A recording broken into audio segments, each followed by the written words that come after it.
you haven't been able to get anything rode all season, or you haven't been able to catch anything you've thrown a rope at, and you're getting frustrated, or maybe there's more things going on personally that are much more serious, and it's caused you to feel like maybe God isn't listening to you, that he has withdrawn his presence from you.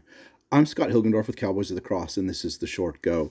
I want to look at Psalm 77. I came across this today just while exploring some verses just for the fun of it, in terms of looking at thunder in the middle of, we had a almost 4 hour thunderstorm this morning, and I enjoy those, and it just created some opportunity to take some extra quiet time. And so that was just one of the things. I just did a little word search, and this psalm came up, and I found it very relevant to me. So in this message, I'm preaching to myself as much as I'm preaching to the rest of you guys, because those that know me personally know there's been some real serious struggles in the last little while.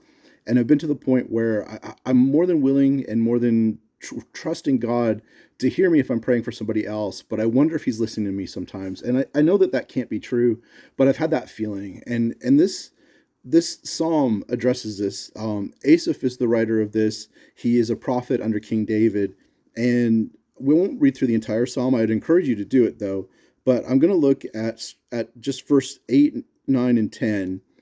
Has his steadfast love forever ceased? Are his promises at an end for all time? Has God forgotten to be gracious?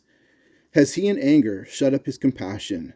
Then I said, I will appeal to the years of the right hand of the Most High. I will remember the deeds of the Lord. Yes, I will remember your wonders of old. I will ponder all your work and meditate on your mighty deeds. And I went to verse 12 because I thought that part was relevant as well. So what's happening is there's a community struggle. They are frustrated. The psalmist is writing that it just feels like God has withdrawn himself.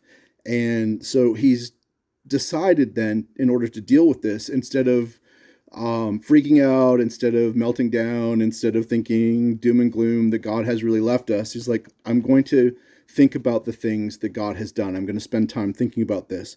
And then I'm going to jump across to verse 17 through to the end of the psalm. Is the clouds poured out water, the skies gave forth thunder, your arrows flashed on every side. The crash of your thunder was in the whirlwind, your lightnings lighted up the world. The earth trembled and shook. Your way was through the sea, your path through the great waters, yet your footprints were unseen. You led your people like a flock by the hand of Moses and Aaron. And that ends at verse 20.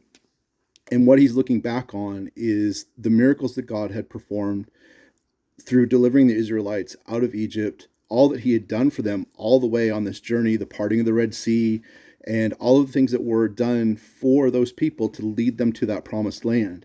And so he reminded himself then that God does keep his promises, that God did do all of those things, and there's no reason that he wouldn't continue to do all of those things. So he focused on what he knew was to be good and right, and got his heart back into a place of being able to focus on God, the truth of him, that he does care, that he does love us. And so I think that's something that we can all do is, and now, of course, I mean, this was Old Testament. We've got so many wonderful chapters in the New Testament that show us, after Jesus has come, all the teaching that he's offered us, all of the hope, all of the encouragement that then is tied through Old and New Testament, that if we just spend time thinking about the things that we know to be true about God, that we know to be true about his word, that we can be encouraged, that we can be reminded that he does keep his promises, he does love us, he does care for us. So I hope that's a little bit of encouragement to you. It certainly has been for me. Love you guys. We'll talk to you again.